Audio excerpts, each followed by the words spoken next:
Welcome to the Overheard Podcast, recorded live in Banff. My name is Daniel Rudel. With me always is my co-host, Matty Rage. Let's go. What is up? If it's your first time joining us, please don't forget to give us a little like and subscribe. The analytics are wild.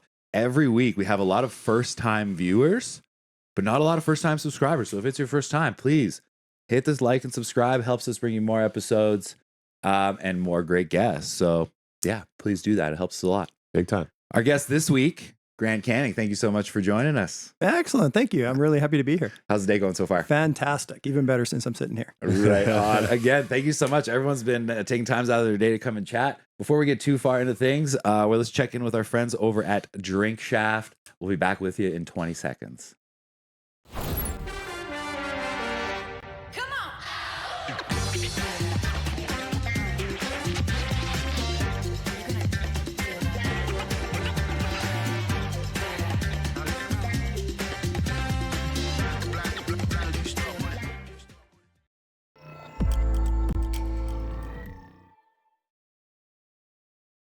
All right. Welcome back to the show.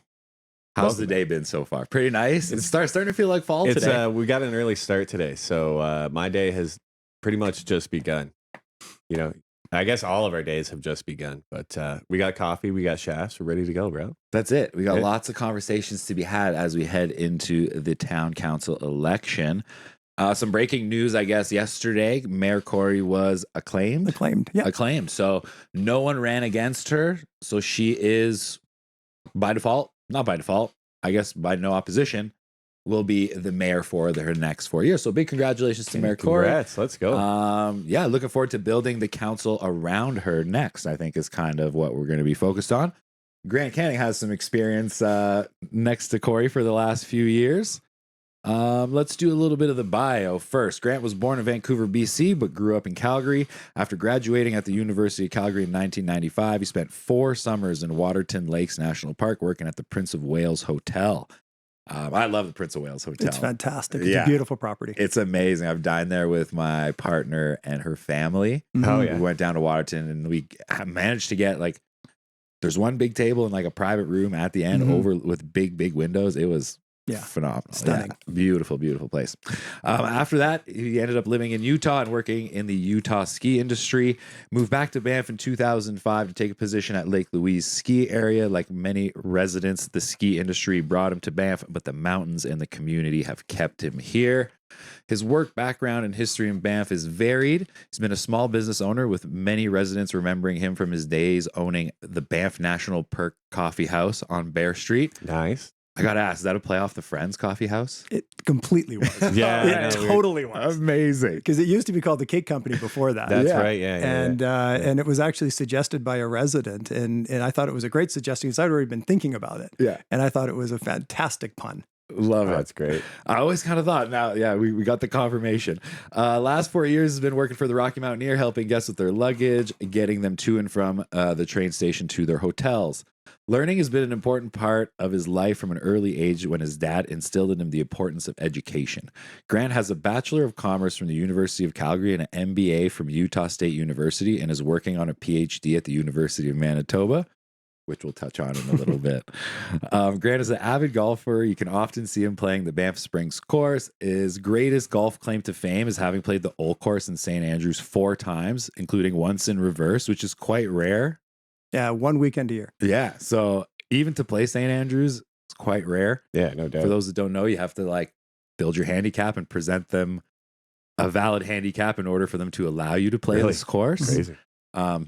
So that takes dedication and time to begin And with. a lot of luck. Yeah, and then to play it in reverse is wild. He's also a devoted skier and enjoys all the local ski hills. Has a favorite, but will keep that to himself, which I respect, of course. So Grant first ran for town council in 2007 and wasn't successful, but ran again in 2010 and was successful the second time. He's been a local elected official ever since, with tremendous gratitude to his community, and is now completing his 4th term in office and has decided to run again. Thank you so much for joining us. Absolutely. Just out of curiosity, did you know what it means to play the course in reverse?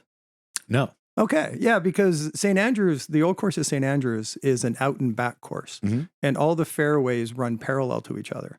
So Okay. this is why the course has so many double greens, because they run next to each other, and as they come in towards each other, the greens are doubled up in different directions. Right. So one weekend a year, and they used to do this a lot more often, but one week a year, this was years ago, I'm not sure if they still do it now, but when I was there, just by pure chance, the weekend I was there, so you tee off at number 1, but you don't aim for the first green, you aim for the 17th green. Cool. Then you walk to the second hole, aim for the 16th, 315, work your way all the way around in reverse, and you end up back on the 18th tee. And then you just, like a 50-yard pitch shot over to the first green. Amazing. And you can do that because all the fairways are parallel to each other. Very cool. Yeah, really unique experience. Absolutely. And it was Wow. just a really funny story about that, because when I was able to get on, we're on the first tee box. The starter comes up to all 4 of us and says, "Okay, everyone's ready. This is great. Just so you guys know, we are playing in reverse today." And I was like, What? "Great. Wait a minute, what? What does that actually mean?" So he had to explain it to us. Yeah, well, for sure. That's kind of news. Like thinking about it, it makes perfect sense. But yeah, in practicality, you're like, what It's do you? really difficult. You needed a caddy because there was a whole lot 100%. of blind shots. Oh, yeah. You're like, I don't know where I don't know where I'm supposed to go. Yeah, where am I going? Yeah, right but now? it was fantastic, and what a neat, unique experience. Of course, like I don't know. I just played a whole bunch of new courses over the week myself, and like playing a new course for the first time the regular way. Yeah, it's tough. It's pretty daunting. Like you don't really know what's what. When you're playing your home course, like of course we play Banff Springs, you lap it a bunch of times. You kind of know what you're doing. You know where you're putting. Quite the opposite on a foreign Absolutely. course. So wild stuff. Let's get right into it. Very common question we ask all of our guests, especially in the election cycle. What is it about Banff that makes you want to stay here long term and call this place home? No, I appreciate the question. Really, there's 2 things that really kind of come to mind. One, I have amazing people in my life in this community, and I love the community aspect of it. Mm-hmm. And in the 20 years I've lived here, I've met so many wonderful friends, and they're going to be friends for life. And there is that real community. The other part of it is there's a wonderful quality of life here. Yes, we have challenges. Yes, we have to deal with those. But at the end of the day, we still get to live in a national park. For sure. Yeah, no, And that is a very special thing. And, I remember years ago, I saw this bumper sticker on a car. I'm sure it was a local, I'm guessing anyways. "My life is better than your vacation." Oh, yeah. I used to say that all the time Yeah. when I first moved here. I was like, dude, it's like straight up, I'm living your vacation. Like, Exactly. Every day, right? So You're absolutely right. And when you really think about it, how many people in this world have the ability to live and make a life in a national park? about And we are 7,000 of very, us. very, Yeah. yeah, exactly. And maybe And people up in Jasper and a Yeah, few yeah, others, yeah. but you're absolutely right. Yeah. There's not a lot, and we are very privileged and fortunate that way. So, I can't think of a better place to be. That makes me think of something that used to happen to me quite a bit. Serving tables, people go, "You're so lucky you live here." Yeah. And I'll be like, "Well, like you are lucky, but it's not like I chose this place by chance. It's not like I just ended up here. You know what I mean? Like I found this place, fell in love with it, and I tried my hardest to stay here. Right? Yeah. It's not it can be a hard place to make a home. You know what I'm saying? Like work's tough, housing's tough, but it makes the people that do stay big and time. choose this place is the ones that really love it. Right? Well, on that note, what would be your advice for someone that's looking to maybe stay here long term or make this their permanent home? Yeah. This comes up a lot because I really find Banff to be these 2 parallel universes, I call them. And you have a very strong community here with long-term locals who've been here a long time. Mm-hmm. All you have to do is just go to the Fenlands on a hockey tournament or, some of the events at the schools to see that. But there's also another parallel universe, as I call it, that, which is the more temporary people who are just here. They're in the service level jobs Right. and things like that. And it's unfortunate to me that those 2 universes don't overlap as much as perhaps they could or they should. And so for me, I think it's really important if you do plan to make this your home long term, to become part of the community, to really ingrain yourself in what the town of Banff is, and that means making more friends. It's volunteering if you can, but just doing your best to expand your network, I guess is a good way to put it. Nice. And a really important part of that is, from my experience over the years, so much of our housing and things like that, it's done by word of mouth. right? sure. A lot of the Fair. vacancies and the, what does come available. Sure, there is some on Facebook and different platforms like that, but a lot of it's through word of mouth. Mhm. Hey, I have an apartment. Do you guys know anyone who might be interested? Right. So the more you can expand your network, the more you're going to come across those types of opportunities because they are there. Yeah. Right. True. I think like your chances of staying here kind of are better the bigger network that you have, Yeah. right? And I think that's really important to be a part of the community that way, because when you feel you're a part of your community, not just here for a job or for 6 months, I think you even love this place even more because you have a 100%. personal connection to For it. sure. It's like, you go to the grocery store, you run into 10, 15 people, and then a 15-minute trip takes an hour and a half. And Yeah. No, yeah, you know how that is. But, absolutely. You're absolutely right. More so now than ever. It's great. Oh, no doubt. I think also, like we've mentioned this multiple times on the show, that the fact that not a lot of people have their family, Yeah, with them in with Banff, them here yeah. in Banff, that your friends and your coworkers tend to become that close Yeah. network because they are Like how here, many right? Orphan Christmas parties are there? Oh yeah, or orphan Countless, Thanksgiving dinners. Yeah, countless, yeah. You just get a group of friends together because you're not going home or what have you, or your family's not here, Mhm. and so you hang out with your friends. Your friends become your family. That's exactly it. I think that's a direct quote from Mr. Cricket. Big shout out. Oh, yeah, that's friends right, or yeah. family. Yeah. Let's dive into politics. What first got you interested in getting into municipal politics, and how has the landscape changed since you started? Somewhere along the line, I became my dad. And I think, not entirely sure when that transition happened, but somewhere along the line, I became my dad. And what I mean by that was, growing up, my dad was very big into listening to CBC and news, and he was very much a news junkie. He had a real interest in politics, but he never ran for politics. That wasn't really his thing.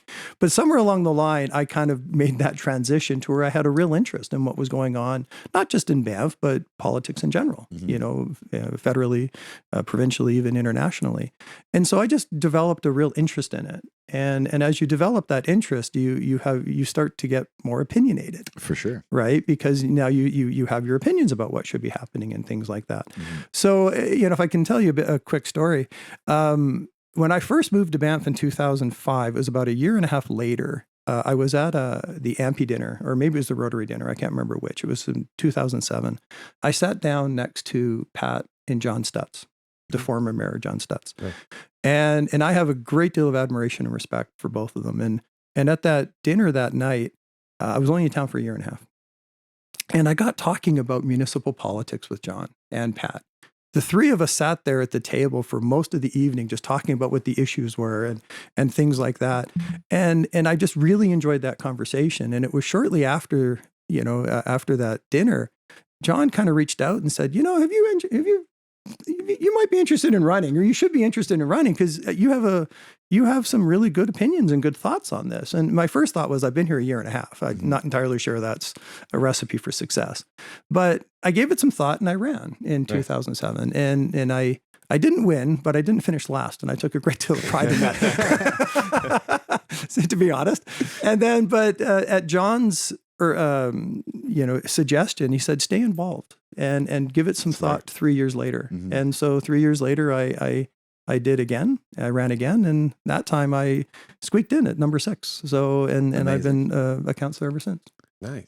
Well, that's pretty cool to have somebody like the mayor just be like, hey man, like you should maybe check this out. Like, obviously he liked your talking points or your view on, whatever. So that's kind of like a big compliment, Well, and I think it's really important for anyone who's interested in running.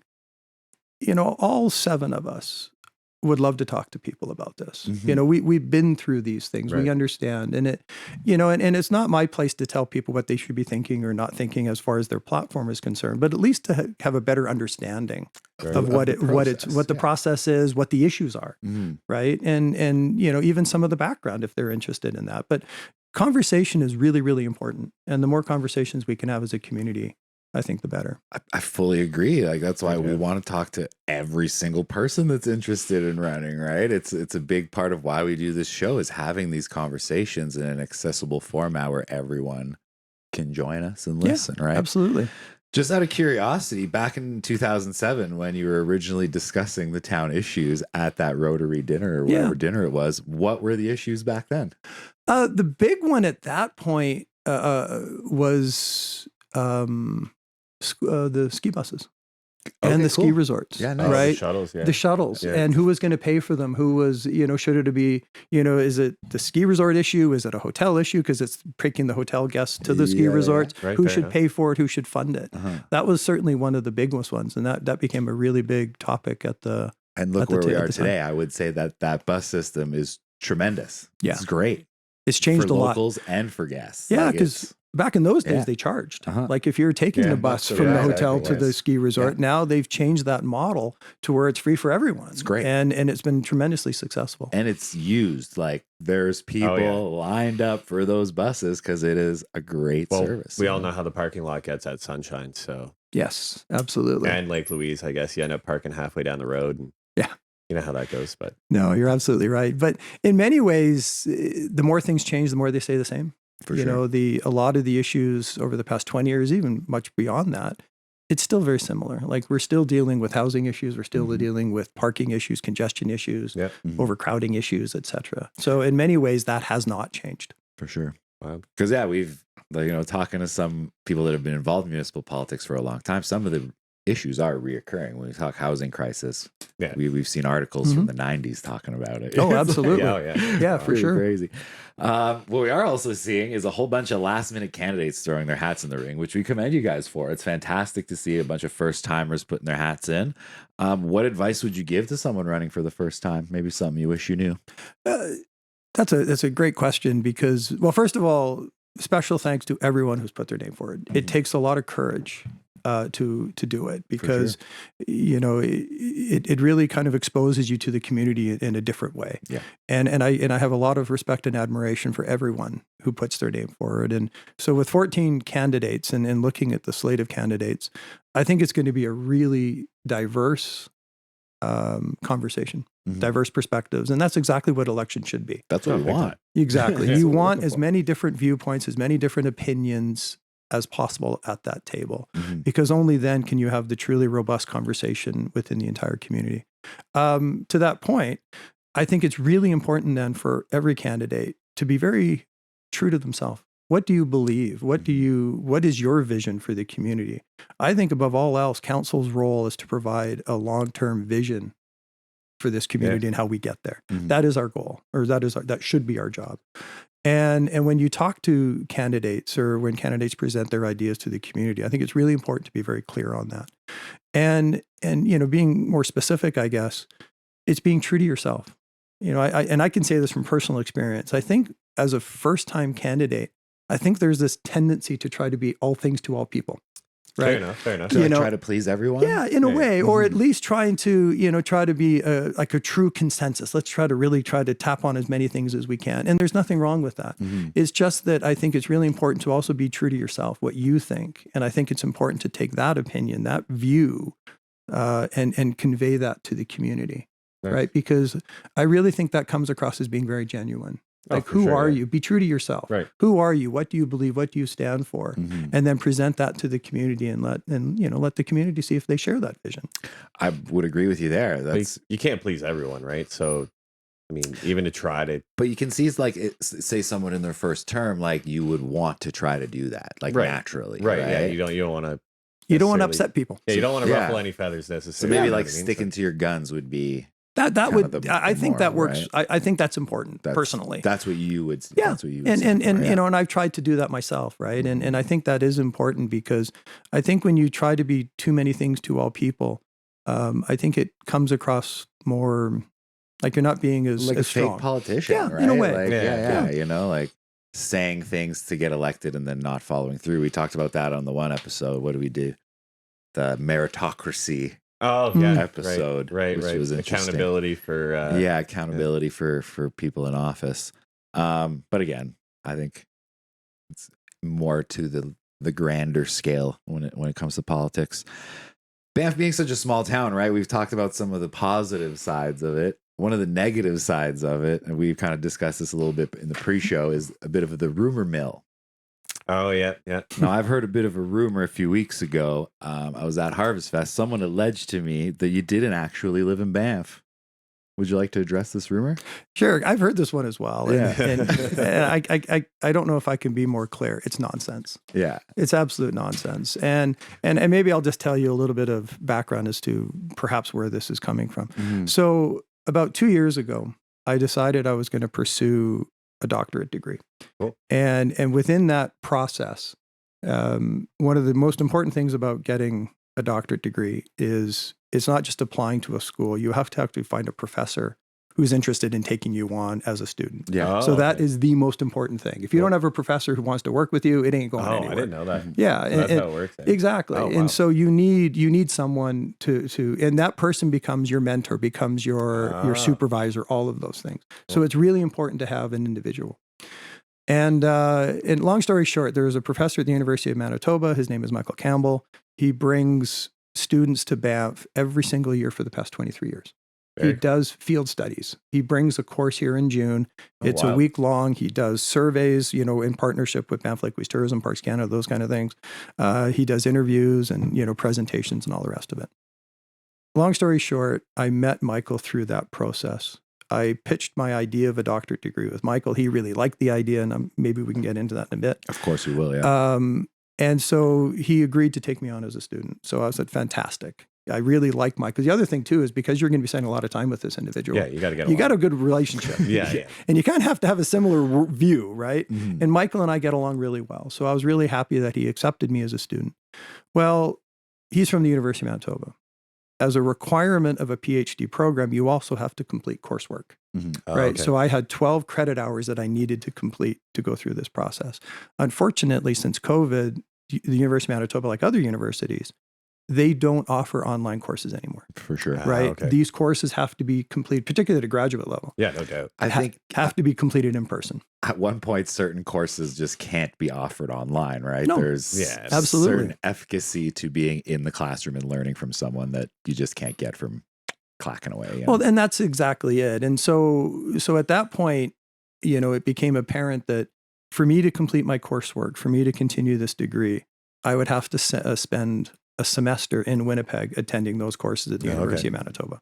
So for 3 months last year, I lived in Winnipeg for 3 months to complete the coursework. At the time, I did all my meetings on Zoom. I came back at least a handful of times, including the public hearing for the pedestrian zone. Mm-hmm. So I was back home a lot as well. Right. But as soon as the coursework were done, literally the next day I drove home. And I had enough of Manitoba. I had had enough of Manitoba, particularly a winter in Manitoba. Even though it was a pretty mild winter, it was still winter. Yeah. And so and so it was just a decision I made that this was really important to me. And that was the requirement. And so, I was in Winnipeg for 3 months to finish that. And I've been home ever since. And now let's talk about your PhD a little bit, because when you told me that the topic of your PhD and, your experience at the University of Manitoba and what it pertained to, it really made me laugh that this rumor was being thrown around, because it directly relates 100%. to helping us here in Banff. And it's a big reason why I'm doing it. Yeah. It is the main reason why I'm doing it. When I read your text, I was like, of course we talked before the show, right? And I was like, well, these things take on a life of their own. Of course. And please tell them what you Absolutely. told me, what your PhD is so about. my topic has evolved, in fairness, but the main topic is to do a complete study of visitor use management frameworks and strategies that have been implemented in national parks and their gateway communities across North America. So what are they doing? What has worked? What hasn't worked? Mm-hmm. Right? What can we learn from others who are actually doing this stuff? Okay.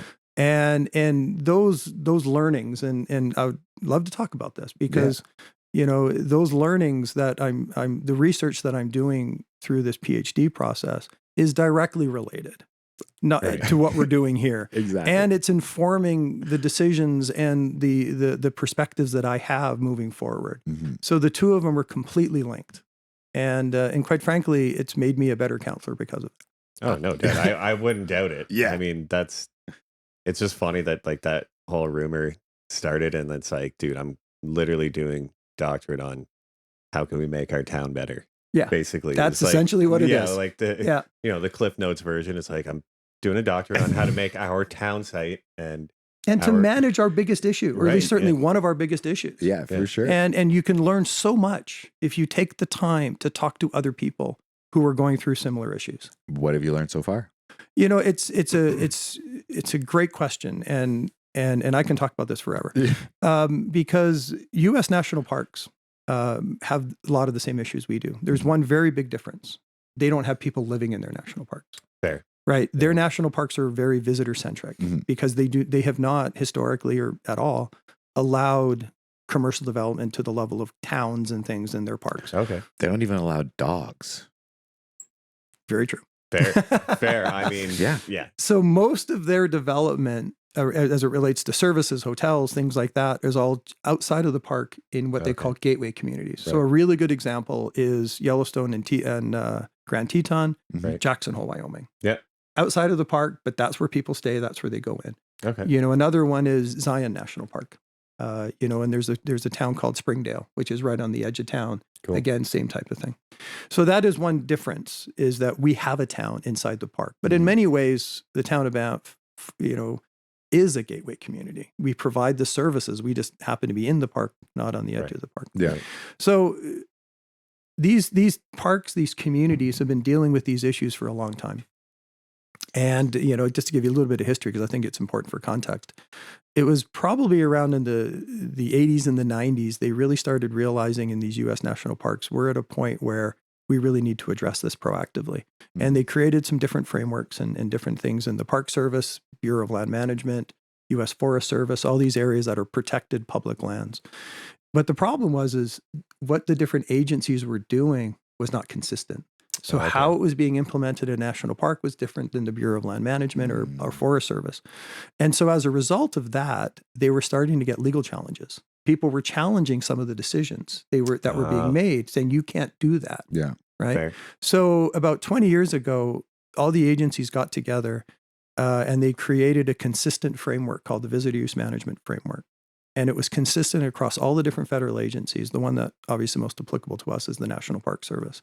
And what that framework does is it takes these areas, these communities, through an entire process from start to finish as to how to address this. Okay. And it's a great way to involve the communities. It's a great way to make sure they're, you know, dealing with all the legal ramifications of it, because national parks there are protected just as much as ours. So what can you do legally, right? And then you go into into this belief that we have to create what they call desired outcomes, desired conditions, which essentially means what are we trying to achieve? Fair. Right? Yeah. This is strategic planning 101. Let's talk about strategic level stuff first. Yeah. And then let's get into the tactics to how to support the vision that we're creating. What are the goals? And then figure out the goals first, figure out how you're going to implement them. Yeah, that's exactly what it is in a nutshell. But what do we want it to look like? That is a really, really important part of it. And I think as it relates to Banff, you know, it really is this harmony. Not sure I like the idea of balance per se, but this harmony between ecological integrity, between visitor experience, and quality of life for our residents. For sure. That to me should be the utmost. We have to create a harmony between those three things. 100%. And then you discuss tactics on how to support it. Because it all works in harmony. Like you said, right? We need visitors to live here. We can't live here if there's no one here. If it becomes too busy to the point where the visitor experience suffers, well, you get less visitors. We get less livelihood. It all kind of is. It's all linked. It's nuanced. It is all completely nuanced. And you know, the framework is really, really important, and why I'm such a big supporter of it, because the first step of the framework is actually to set the parameters of the conversation. You know, we've had a lot of conversations about closing our road, you know, closing Banff Avenue. Right. And there's a lot of opinions in town. Can you do that? Does the town of Banff have the legal, you know, ability to close a road? Is it Parks Canada? Right? Is it province? How does it all fit? There's a lot of opinion. For sure. Oh, yeah. By a lot of people who, quite frankly, aren't entirely sure. You know, there's a lot of opinions out there. For sure. So the most important part of it, in my opinion, framework is this. It's a sequential process. Is really to drill down into what are you legally able to do. So the first step of this is let's get lawyers involved. Let's talk to different agencies. Right. Who ultimately has responsibility for that road and what's that process look like? Yeah. Right. So the idea of closing down the road, you know, or turning people back to the highway without doing that step first seems a little backwards to me. For Yeah. sure. You know what? Does that make sense? Yeah, they just start at the bottom and then kind of figure it out as you go, Yeah. right? Like it's kind of backwards way to do it, but And I understand there's this desire from so many people to immediately jump into tactics because tactics is kind of the sexy part, right? Quick action. It is, Yeah. right? That's the part that I think people mostly think of is like, oh, we need to do this or we need to do that and let's do it tomorrow. Well, you know, we've been dealing with this for a long time, not particularly well in many ways, Yeah. right? And it's high time that we actually create an entire process to see this through the right way. fair enough. I mean, that makes sense.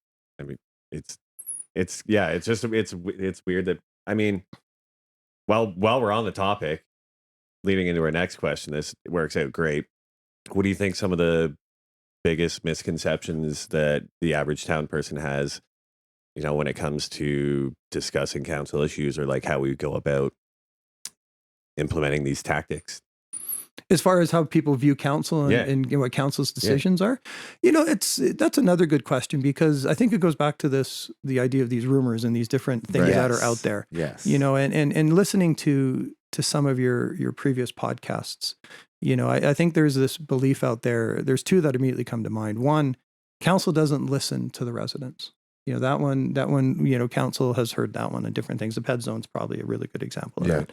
The other one is that there's this perception among some people that council and councilors are in the pockets of the developers. Yeah, or in pockets of certain companies Yeah. that say in favor of certain companies over others. Yeah, it's and- definitely a concept. What I want to say. How do I say this? There's It's a just like- perception. It's like, Yes. it's like There's a coffee perception shop, out there. coffee shop talk. You know what Yeah. I mean? For sure. Like, it's, So, you know, looking at kind of both of those, a lot of the issues council has to deal with, you know, the big picture ones, there are very different opinions, very different viewpoints. And quite frankly, it's divisive, Mhm. right? And a lot of people have very strong opinions one way or the other. right. You know, and you hear this expression a lot, you know, residents versus businesses, you know, Mhm. things like that. Yeah. You know, council's only interested in, you know, doing things for the business community, not for the residents. Right. Well, first of all, residents own businesses. So they're residents too. Yeah. So let's not forget that point, Yeah, no doubt. right? You know, and so people for who the work in most those part, yeah. businesses are residents. Yeah, you're right. For the most part, there are a few exceptions, but certainly the people who work at those businesses Mhm. are residents. Definitely. Right. So, you know, when you get into these divisive issues and, you know, they're quite polarized, you know, councillors have to make a decision one way or the other. Right. And you can't, you know, we don't have the ability to not vote on things. So councillors have to make a decision one way or the other. Oh, exactly. That's why we're And- there. Yeah. Exactly. We have That's to your raise a job, hand. yeah. We can't abstain. Yeah. It's just something legally we can't abstain. Yeah. And so when you make a decision, whether you support one thing or don't support it, you know, the side that you didn't agree with your decision thinks you're not listening to them. Mhm. And that, I don't think that's true. I think council is very, very conscious of listening to everyone, but there's just different opinions, For sure. right? Right. And Well, you got to sometimes choose a side. I mean, you do. you can't have your cake and eat it too, right? So Yeah, you got to do something. exactly. I think it's the townspeople, not just here in Banff, but I think just kind of everywhere when it comes to politics, are quick to jump down someone's throat just because they don't agree with one decision Yeah. or one topic that you know what I mean? Yeah, like, yeah. big part of this is humanizing our council and knowing that, you know, this is a human being that's up there making these decisions, and we've Right. actually chose them to do so, right? So, Well, and it's funny you bring that up because it kind of goes to the second part of your question about this idea of being in the pockets of people. yeah. And, you know, I find that really disappointing, Mhm. unfortunate. I could probably choose stronger words, but I won't. Because that is absolutely not true. Mhm. Absolutely not true. And not only that, there's not a shred of evidence anywhere that that's true, Oh, no doubt. right? Yeah. It's just opinions. It's people, again, who may not agree with the decision. Yeah. And therefore you think, you know, this is what you're going to do and, you Maybe know, kinda- why you're doing it. Kind of angry, throwing a stone type Yeah. of behavior, you know? Absolutely. And, you know, developers, if that's the term people choose to use, you know, they're a really important part of the community as well, because they're the ones developing housing and different things like that. So Oh, no doubt. absolutely they should have a voice and they should be a part of the conversation. Right. Well, I think there's been a disincentive for developers for so long in the town of Banff that we're kind of at the place where we are now, where the housing, it's always kind of affected it, right? Like if Yeah. there's so much rule and regulation, it's not easy to build cheap and quick, right? Whereas that's Yeah. what a developer for the most part is looking for. Some exceptions to the rule always. But yeah, I think the more we meet the people that are involved in the council, people love that conspiratorial story.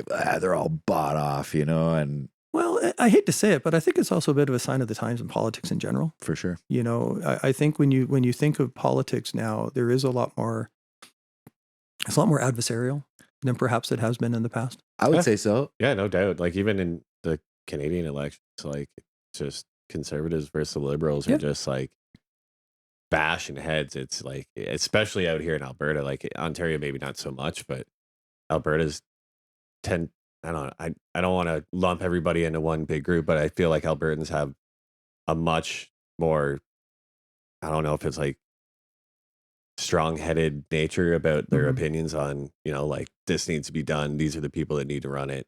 Whereas, I don't know. It's a weird time, especially with all the influence from down south as well. Yeah. You know what I mean? It's well, and I can say from personal experience, and certainly, in all the elections that I've run, I have never come across any candidate who isn't going into this with the best of intentions. For sure. Right. No one's going in there being like... No, but I think there's this perception sometimes that that's the case, right? Yeah. They're going for, interests or different things like that. And it takes a lot of courage to run for public office, and they're doing it for the right reasons, which is because they want to make their community better. right. And I think that's really, really important to keep in mind. Well, I think I want to go back to what you said earlier as well about having evidence, right? Like, I think those accusations are easy to throw around without evidence, and they tend to be heard loudly. Yeah. Like, if the opposite was true, and devil's advocates say town council was bought off by developers or certain companies, there would be evidence to show it, right? Yeah. Like, Absolutely. you know what I mean? So I don't know. I think it's very... I applaud your openness to talk about it and even bringing it up. Like, that's because it's not the case. Like, we would be able to find evidence. I think there's enough real inquisitive people in town, more so than me and Matt. Yeah. Well, I think, over it, right? Well, and I think council, this is not just this current one, but my entire time on council, I think councilors try really hard to be as transparent as they can. 100%. And I think it's sure. really, really important to, when you make these decisions, to not just say what you're going to do or what you support, things like that, but also why. Mm-hmm. Why are you doing it, right? So if, I'm sure we'll talk about, train stations and intercept parking and all that. Mm-hmm. I have supported those things in the past, and but it's not just saying, yes, I agree with it, but here's my reasons why. Yeah. Right. Because I think the why part is a really, really important part of that equation, because it helps explain it. Right. And so hopefully that kind of counteracts a little bit of the negativity around it. For sure. I think the attitude of yes and, right? Like, we can have things, but with certain stipulations, right? Like we broached that before, where certain plans are released and people freak out when the reality of the situation is it's much different. Yeah, no doubt. Let's get down to, I want to say, the hottest topic these days. What are your thoughts on over-tourism, and is that a problem we're facing here in Banff? Yes, it's a problem we're facing. Clearly, it has been a problem we've been facing for a long time. Mm-hmm. One of the challenges I have with the term over-tourism, it's very subjective. Mm-hmm. If you ask a server, for example, I'm just using examples. If you ask a server whose livelihood is dependent upon that restaurant being busy, what their definition of over-tourism is, could be very different than someone who's lived in town for 50, 60 years and they're now retired. For sure. Oh, right? Big time. Yeah. So what that standard is or what that threshold is of where over-tourism kicks in, that's it. It's really difficult to define that, because it's very personal. It's very specific to an individual. Take another example. We have a guest coming in from a small town outside of Calgary who's coming out for the day. Their idea of what over-tourism is would be entirely different than a visitor coming from Beijing or London. 100%. Places like that. Oh, yeah. Right. So again, it's really difficult to define it, because it's very specific to the individual. So, but with that said, yes, this is a topic that we absolutely need to address and to deal with. And it's something that, going back to the human use management framework and the strategy that I'm really hoping to implement in the next term.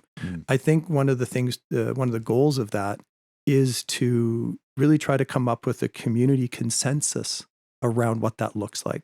what is our thresholds? Like at what point? What's the number? Right, exactly, right? Because, the term or the number 30,000 vehicles in and out of town has been thrown out, right? Okay.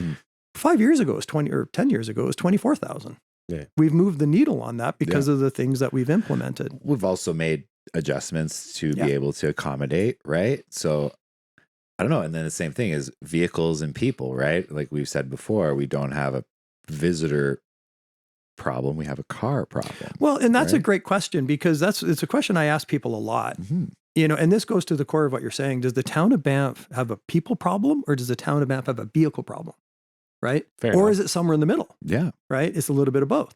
But my point is, going back to the framework again, that's the idea of let's identify at a high level what we're trying to accomplish before we get into tactics like closing roads. Yeah. Right. So let's be, as a community, let's have a really robust, comprehensive conversation around, do we have a vehicle problem or do we have a people problem? Yeah. And what that looks like. What would the ideal situation look like, and then build around that? Absolutely. Think, and right? that's the whole point of it. Like that is the desired condition, if you want to call it that, sure. right? Is let's identify what that looks like, right?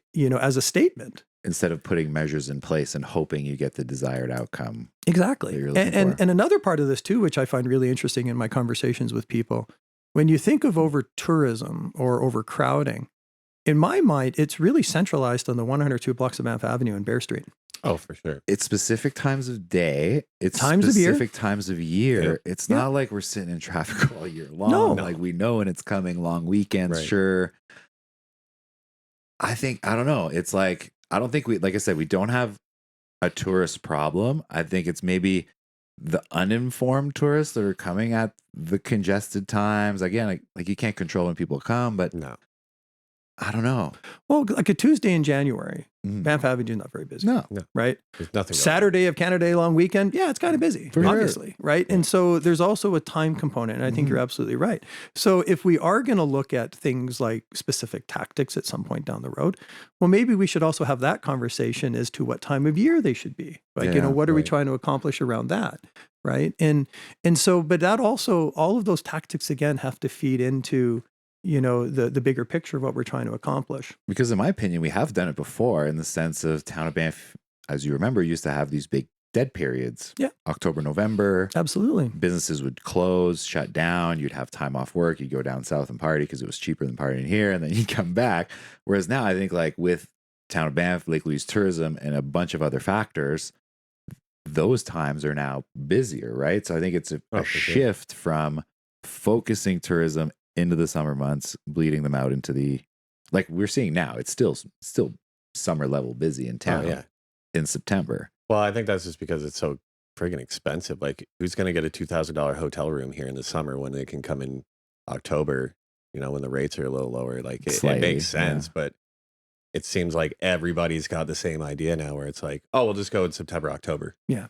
Instead, it's like, well, it just keeps it busier for longer now. The thing is, we have done it before. Like, we have incentivized people to come at different times of the year before. for sure. Yeah. Like, how can we do that on a grander scale? Well, and another thing I want to touch on too around this idea of overtourism is I call it the balloon metaphor. And one of the things that I've been really advocating for is this idea of a destination stewardship piece. Because the town of Banff and our tourism ecosystem, as I call it, we have a wildfire ecosystem, we have a wildlife ecosystem, Right. we also have a visitor ecosystem. Yeah. Right. And these visitors who are coming to Banff, they're not just staying in Banff, they're staying in Canmore. They're not just coming into Banff National Park, they're going to Kananaskis, right? So a visitor who's coming to Canmore, they're going to go into the Banff National Park, right? And same thing for Lake Louise. It's a regional thing. It's a regional piece. And, my friends in Canmore, and I certainly know a number of their current councillors, they're really grappling with this growth issue, right? And when you think of Canmore is going to be double in size in 10 to 15 years. They're going to go from 15,000 people to 30,000 people once all the build out in Three Sisters and things is all put in place. In 10 to 15 years, based on their long range forecasts, long range plans, Canmore is going to have twice as many, maybe not twice as many, but they're going to have at least as many hotel rooms as Banff does, which is considerably more than they have now. Yeah. They're going to have over 5,000 nightly rentals and hotel units in That's 10 to 15 crazy. years. So Think you about can that say for a minute. that's that many extra day tourists, right? Right. Like, and yeah, where are they going? They're coming here. for sure. That's why they're coming here. They're not hanging out downtown Canmore. They're all not day. going south. Yeah. Right. And so, Parks Canada has talked a lot about making some changes at Minnewanka. They're going through a process, which, whether it be a timed entry system, a reservation system, something along those lines, which, to be clear, I'm not opposed to at all. I think those are very legitimate tactics that we should be considering. Yeah. Right. But just get your head wrapped around this. If Minnewanka closes on a busy day because it's overflowing, where are those people going? They're not going to go home. No, They're just going to go somewhere else. they're going down the road to the next one, right? Or into the town of Banff. yeah. If the town of Banff closes our road, right, because on a busy day, where are those people going? They're going to go to Minnewanka. They're going to go somewhere else.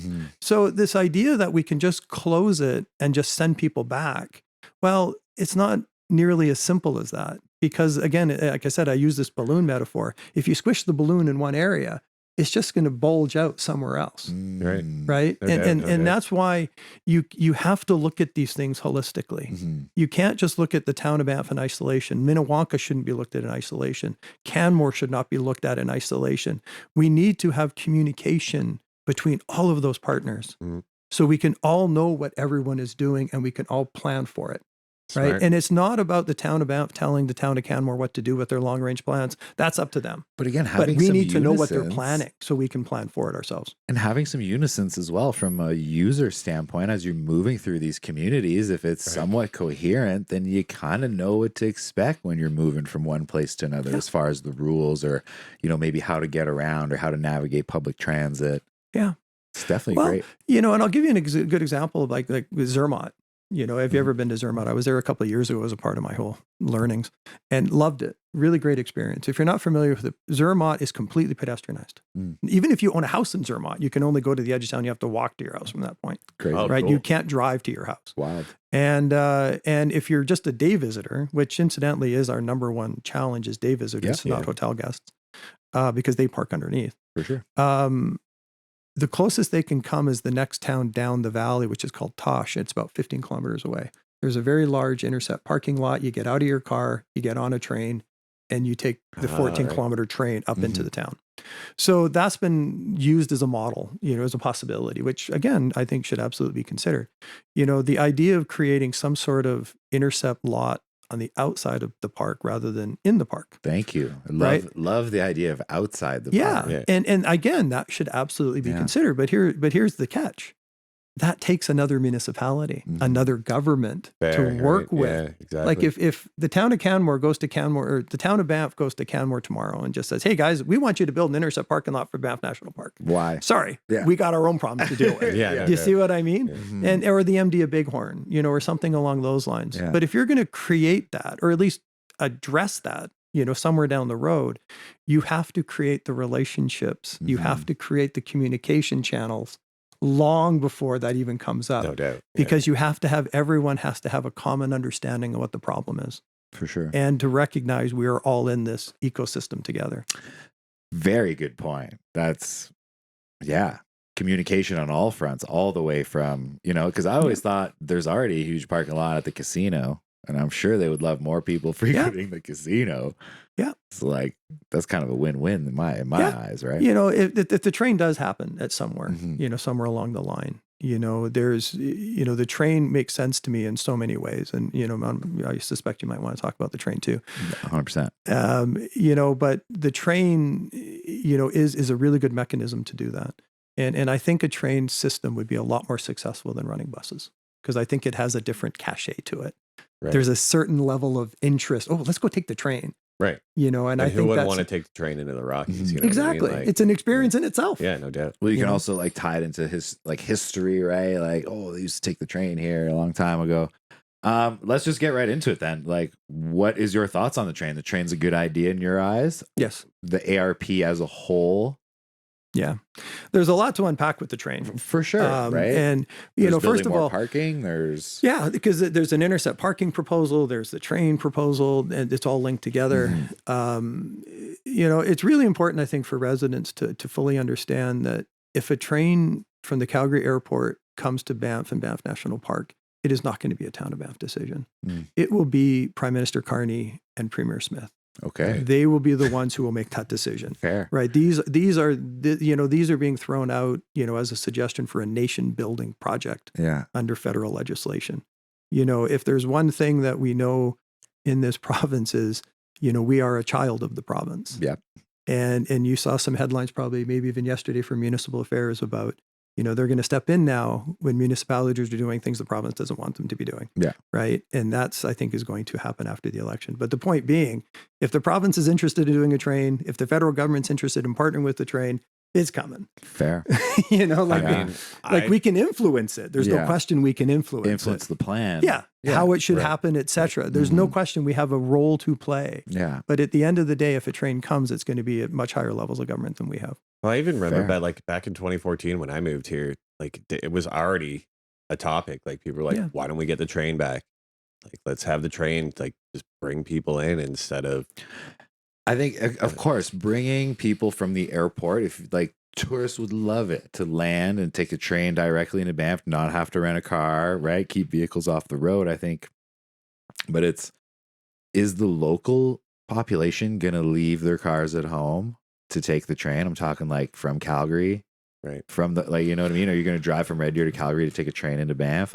If you have to, sure. But if you have the choice, or if I don't know. Obviously, we've seen with Lake Louise, they've tried to disincentivize vehicle traffic there. Right. Yeah. It's still full to the rim every single day. How do we get Albertans to leave their cars at home? Well, there's a couple things to keep in mind. First of all, the train is not a panacea to solve all the problems. No. Right. Yeah. This is really a Calgary specific thing. It's an international airport specific thing. Mm-hmm. We know in the summertime, we have how many people coming from the West Coast, going to Vancouver to Calgary on a family vacation. They're never getting on a train, at least not the train that's proposed, because they're coming the other direction. Right. For sure. Right. So we will always have a need for parking as a result of that. But I do think the train has a much greater chance of success than other methods of transportation for that very reason. It is appealing. Yeah. I could see someone living in suburban Calgary wanting to get on, going to an intercept lot somewhere near the TransCanada, for example, and getting on a train and coming out because it's an experience. It's a good experience. Right. And they want to have that experience. Well, also, I was just thinking as we were having this conversation, it does open up the possibilities for much more intercept lots outside of the park. The longer that rail line is leading into it, more opportunities for people to get off and on. Yeah, but, just one other thought about the train, if I could too, because there's a lot of concerns raised about wildlife mortality in trains. And it's an issue. Yeah. It's a big issue. I think CPKC right now has about 24 trains a day coming through Banff. It's about 1 an hour, give or take, on average. The train proposal is for only about 4 or 5 coming in. Okay. Right. So it's not a massive increase in rail traffic. Okay. And the other thing that is really important to me is about the wildlife mortality piece, because, and I would love to talk to you about this with the wildlife corridors and parking lots too. Yeah. Because we look at these things as mutually exclusive of each other. Why is train traffic and wildlife corridors, wildlife connectivity opposite of each other? Why can't we address both at the same time? Yeah. Why can't we do something with that design that improves wildlife permeability and wildlife mortality? And a really good example of that is, the railway corridor. The proposal is to twin the tracks so that the train would have a dedicated line. Okay. Right. But we're talking big money, I think it's $1 billion project. Huge infrastructure. Yeah. Right. So if it's a massive infrastructure project, why are we not having a conversation where the proposal includes a little bit of additional money on a percentage basis? Mm-hmm. And we fence the train line. We put wildlife corridors over top of the train. Yeah. We've done it on the highway. We've done it on the highway. Right. So all of a sudden you're improving wildlife mortality, you're improving connectivity, and you have this wonderful system of a train to come into the park, which is infinitely better than private vehicles. So going back to desired conditions, right? That's the whole point of this. Mm-hmm. Why is a desired condition with the train not accomplishing both at the same time? And what does that look like? I think it's just seen as a us versus them type of conversation usually. Way too often it is. Yeah. And that's a problem. Maybe that's a perception shift that we need as people discussing these topics. And it's a great lead into the parking lot because the idea of the north side parking lot, next to the train, next to the Fenlands. Right. I think it's exactly the same scenario. And there's a lot of concerns, and I've heard a lot of your a lot of your guests talk about the wildlife corridors in that area, and that is absolutely essential. When you really get down to it, and I'm not a wildlife biologist, these are just the reports that I've read over the years, there's really three components of that wildlife corridor on the north side.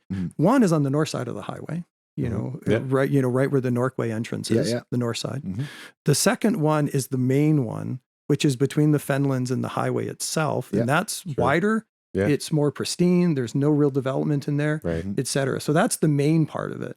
And then the third part of it is the section between the railroad tracks and the Fenlands itself. What they call it, gray use, or it's been already disturbed. Yeah, exactly. Yeah, right. And in that section, dirt and whatever. That section, which is where this proposal is going, right, is one, it's already in the town boundary. In fact, a lot of people don't realize that the parking lot of the Fenlands is actually on a long-term lease from CPKC. We don't actually own that land or control that land. Well, we control it through a lease. Yeah. So that section between the Fenlands and the railroad tracks, it's not exactly pristine wilderness. No. There's already a parking lot at the Fenlands. There's a secondary parking lot that has a fence around it. Oh, right? Yeah, fair enough. Yeah. That's not exactly permeable to wildlife. Yeah. And the other part that tends to get forgotten in all this is there's a very large maintenance yard.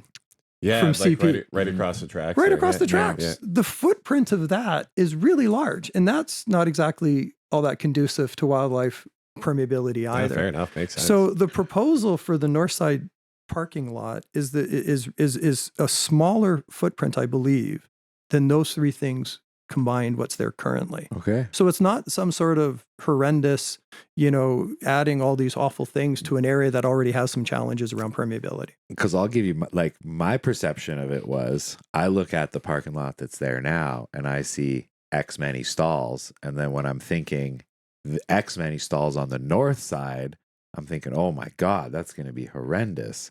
Maybe in fact, what you're saying is I might have that wrong. It's a similar footprint. And I'm going to take it a step further.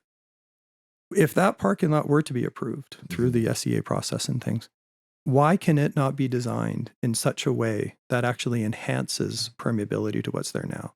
Why couldn't it be designed in such a way that, has easements for wildlife to go through?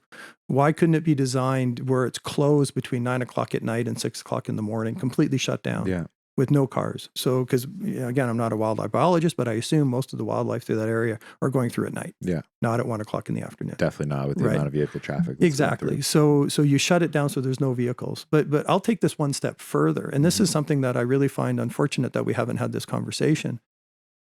Why can't that parking lot, whether it be go underground or at grade, why couldn't we turn the whole parking lot into a wildlife corridor? Put a roof over top of it. How great would that be if we have a parking lot that has a specially designed roof that mirrors the wildlife overpasses on the highway? Yeah. Wildlife go up and over top of it. That's actually pretty sweet Love idea. it. But why aren't we having that conversation? That to me, if we want to be global leaders in environmental and wildlife mortality, that's a good way to do it.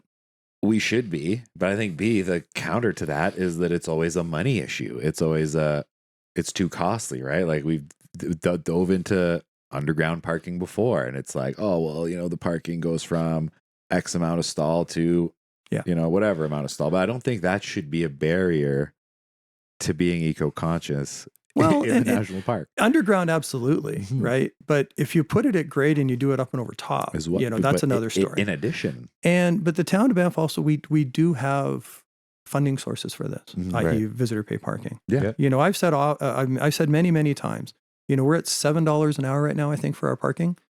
I'll go to $10 or $15 an hour if we have viable options at the edge of town. Use that funding to pay for those things. No doubt. That to me that's the source to do it. Like you want to park downtown, it's going to cost you a premium. Just park at the parking lot 2 blocks away, or pay a premium to park downtown. Like, why not? Absolutely. And again, it goes back to my point about these things are not mutually exclusive of each other. Right. A parking lot and a wildlife corridor do not have to be completely at odds with each other. You can design it in such a way that you accomplish both. Fair. And I think we need more of that thinking. It's not one versus the other. No doubt. Yes and instead of yes but. it really is an division. and also. Mm-hmm. Absolutely. Great stuff. What do you think the most practical way forward is then for dealing with vehicle traffic? It's all about the framework. Yeah. I will double down on that. I will triple down on that, because that is the best way to get everyone in our community to have a voice on this. Mm-hmm. You know, and these are very diverse opinions. And, you know, even when it was suggested during our community plan review from some residents about we should immediately dive into things like closing down the road and things like that. You know, again, I don't think that's necessarily a bad idea. I think it absolutely needs to be considered, but you have to have a bigger conversation, because there's a lot of people in town who really disagree with that as well. For sure. I just scratched that question out of, do you support a visitor cap? Because I don't think that might not be the answer. Well, it might not be. And that's the whole point. Yeah. It may not be the answer, but it may be the answer, right? And until you have an idea of what you're trying to accomplish, it's hard to get into those specifics. But but even the idea of closing the road, you know, notwithstanding even the legal side of it, whether you have the right to do that, let's talk about logistics, right? There's 8,500 people who live in this town. There's 5,000 hotel rooms in this town. Yeah. You know, if you're going to shut it down, and people are going to come off the highway. Oh, well, if they have a hotel room, we'll just let them in. Well, you need someone there checking that. You need someone checking it. Yeah. And is that person really going to have access to 5,000 different hotel reservations to prove that they can or not? What if you have a doctored hotel reservation? You just print. You know, visitors, like, you know, family, friends who are coming in. Like, there's a lot of logistical issues with those things. Right. And, you know, and someone mentioned to me the other day that Waterton shut down the national park the other day. I think it was the Sunday of the August long weekend. Yep. A couple months ago. And they said, oh, well, why doesn't the town of Banff do that? Well, you know, I've been trying to confirm this, but it's my understanding and based upon the news releases and things, they shut down that road to all traffic. Mm-hmm. Oh, wow. Didn't matter if you were working, didn't matter if you were going to your hotel, it didn't matter if you lived there. They just shut it down and you got sent on your way and said, here's some other information about Southern Alberta. Yeah. Right. And fair enough. They had to do what they felt they had to do, but there wasn't someone there checking it. Right. And confirming that, you know, so you're driving back to Waterton or you're trying to get to your hotel. Oh, I guess I got to go kill a couple hours somewhere else. Right. So there's a lot of logistical things around these things that need to be flushed out well in advance. 100%. Huge oversight, right? Shut the road. And your balloon theory, and then what? Yeah. Right? Yeah. So to your point, though, or to the question, a visitor cap, I think it is something that needs to be on the table. Mm-hmm.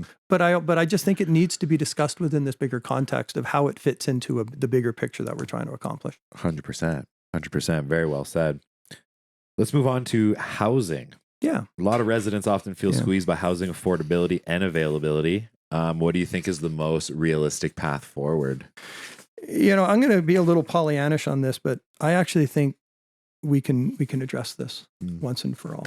And there's a few reasons why I say that. It's going to be not 100%. Like, it's going to be very difficult to do that, but I think we can put a really, really large dent into this. And I brought some numbers here because I think it's really important to put this into a context. You know, I again, listening to some of your previous guests, there's this supply and demand issue. Yeah. And the supply part of it is something the town of Banff can have a lot of direct influence in, right? You know, and we've seen steps in the right direction, 100% for sure. Yeah, but I think it's really important to realize the town of Banff as a municipality, as a developer, can't build our way out of this.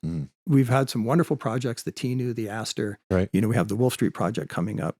That's not enough by itself. We need the private sector to get involved into this, you know, and that goes to the core of why this council approved the bylaw changes. And there's a host of reasons why, but, you know, the parking requirements is the big one that people like to talk about. Yep. And, you know, but I tend to be more outcome driven on this, right? And, you know, when we change the requirements around, you know, parking can still happen. It's just up to the developer to decide if they want to do it. If they choose not to because they don't think the market for that building is going to require it, maybe where it is in town, that's up to them to decide. It's up to them to figure out what the best path forward is. You know, but the so when we passed the parking changes, when we passed, you know, incentivizing, you know, like accessory dwellings and all these other things, it has had a huge impact, right? And it's a direct result of those changes, and so, like I said, we had a presentation the other day just to throw out some numbers. 439 new units or new homes are in the development process, right? Sweet. We have before that 4,000 dwellings in this community. There's another 200 that's in the pre-application process, which people are thinking about, but they haven't come forward with a formal application. That's 10 to 15% increase. That's huge because of the change. Yeah, that is massive, right? No doubt. that is direct action. Directly because of it, and make no mistake, it's because of it. Yeah, there's no doubt in my mind that that's the reason why. But one thing Corey said, she says, "I'm worried about where people are sleeping, not about where they park their cars." Well, and the parking is it is, and and I think, and I agree with Corey 100%. Parking to me, it's. I worked in the real estate industry for just a couple of years, and I worked with a local guy and have had a lot of respect for him, and it just wasn't for me. And but when I was doing the appraisal work, I saw it firsthand. I saw firsthand people living in closets, or because I could see it, I could see the beds. Yeah, been there. Right? Yeah. I saw people living in uninsulated garages. I saw people, like 8 people living in a bedroom designed as one master bedroom. I saw this. And to me, that's just not acceptable in a community like ours. It's absolutely not acceptable to me. I would agree.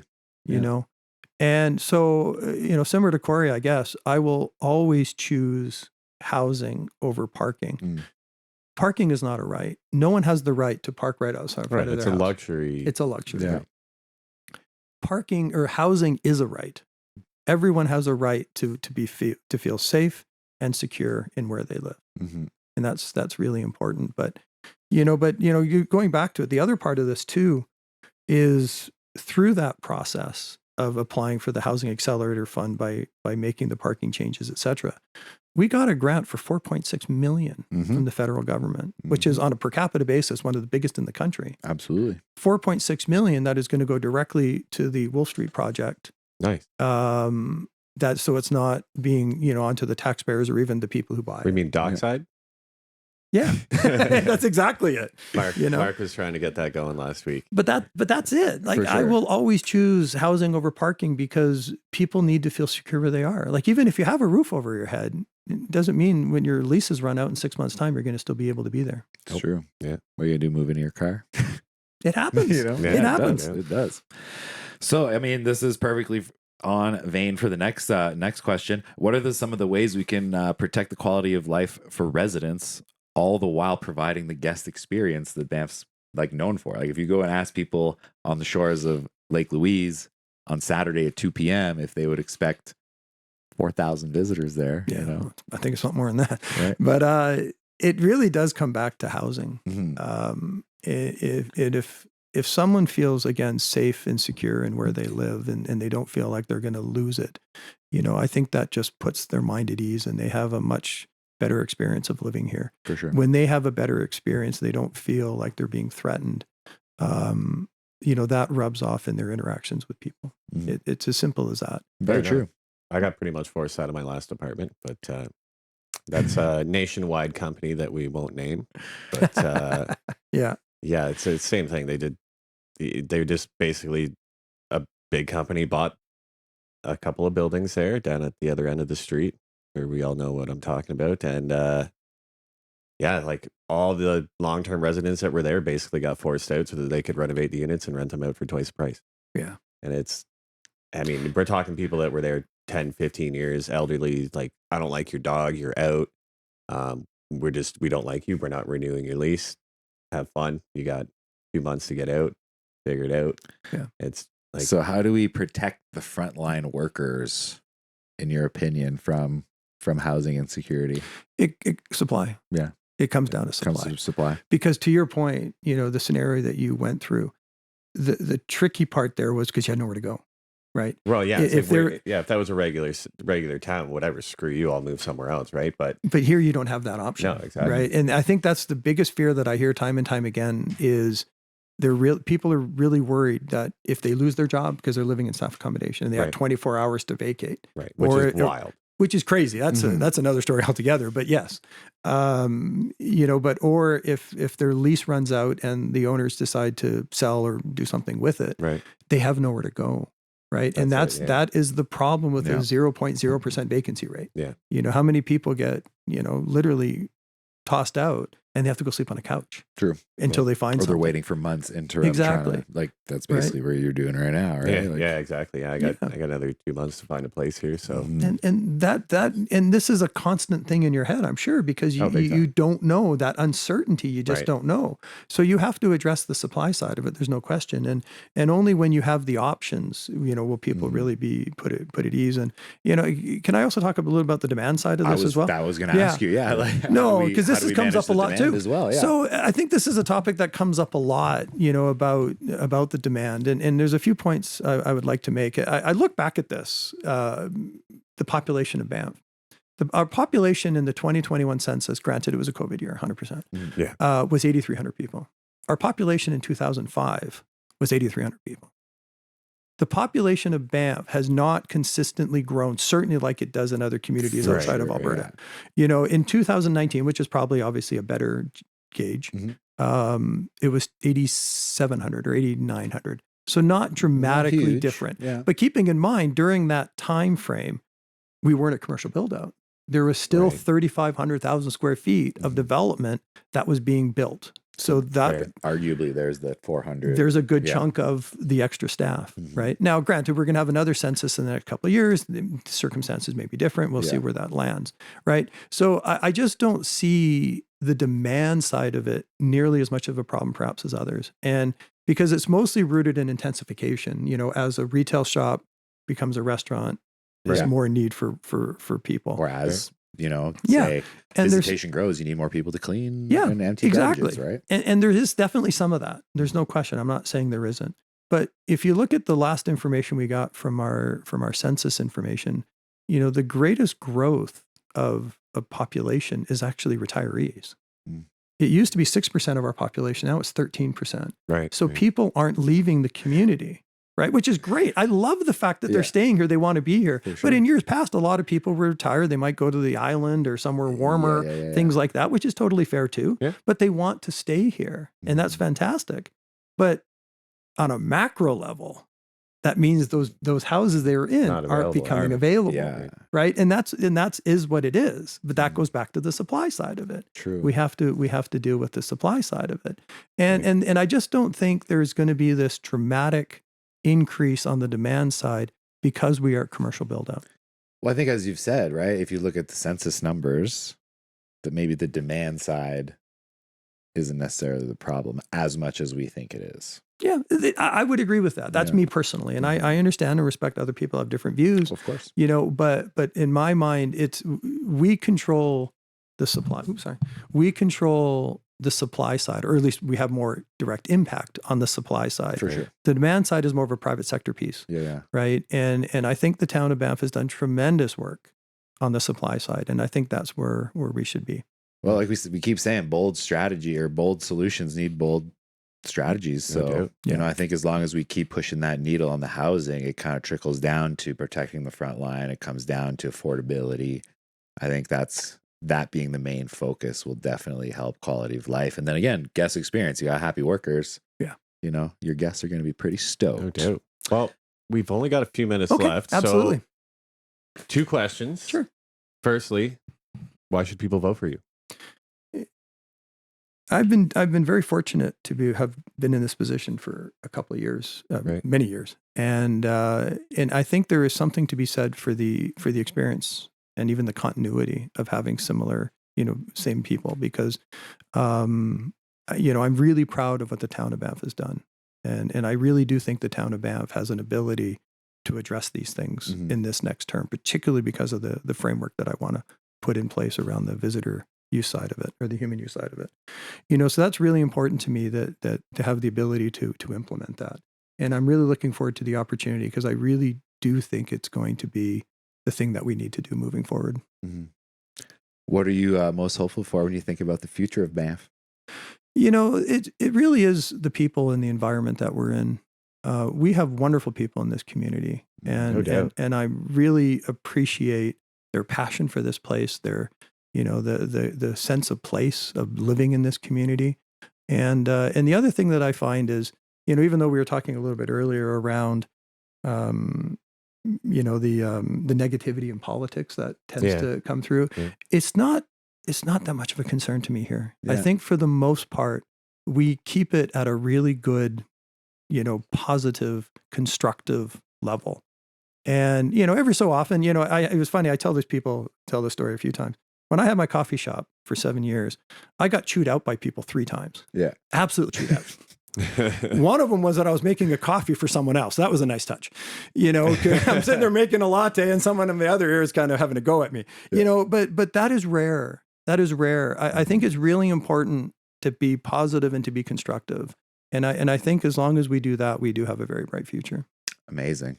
Okay. That's awesome. Honestly, a great conversation. I love the fact that people are starting rumors and you're dedicating your life. And, not only, it costs money to go to school to do these things. Not only your time and your effort and really working to find the solutions. And I love your mentality of looking of what the ideal situation is in that, right? Because we're very quick to throw solutions into the ring, like, close a road or something, like measures before and then figuring out what the outcome is after. I really like your way of flipping that and looking at the desired outcome and what we can do to better obtain that. I think it's a great way to look at things moving forward. No, thank you. I appreciate that. I really do. Yeah. Why? Amazing stuff. That's all the time we got for today, Matt. What do you think? Should we have some drink shafts and get to it, or what? Oh yeah, dude.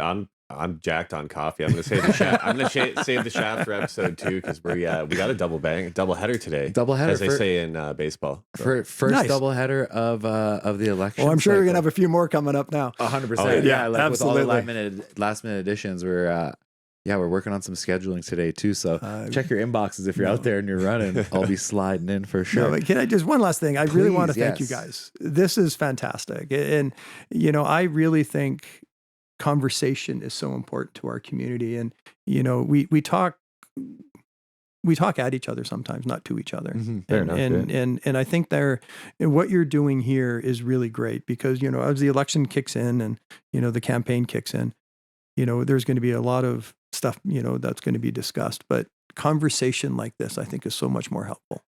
I would agree with you there. That's our focus, is having conversations. And like me and Matt, we're not experts. We're just regular frontline workers here in the town. So it's like, enlighten us, right? Like we're opening the door. And I'm sure there's a lot of people listening either, or watching on YouTube that are sitting in the same boat that don't really know what's happening, or, maybe heard this rumor about you and take that for face value. Yeah. So these people that are running for council are humans and they all want to make Banff a better place. Some of them are even doing PhDs to do so. To try to inform you. Yeah, absolutely. That is super important for people to know. And we're going to keep doing it. So thank you so much for joining us. Thank you. I really appreciate the opportunity. Thank you everyone for tuning in. Get out there, get into we got some pre-ballot happening early October, but the main election is October 20th. Make sure you're registered. Make sure you hit the like and subscribe if it's your first time joining us. Big time. Like every week. See you next Tuesday.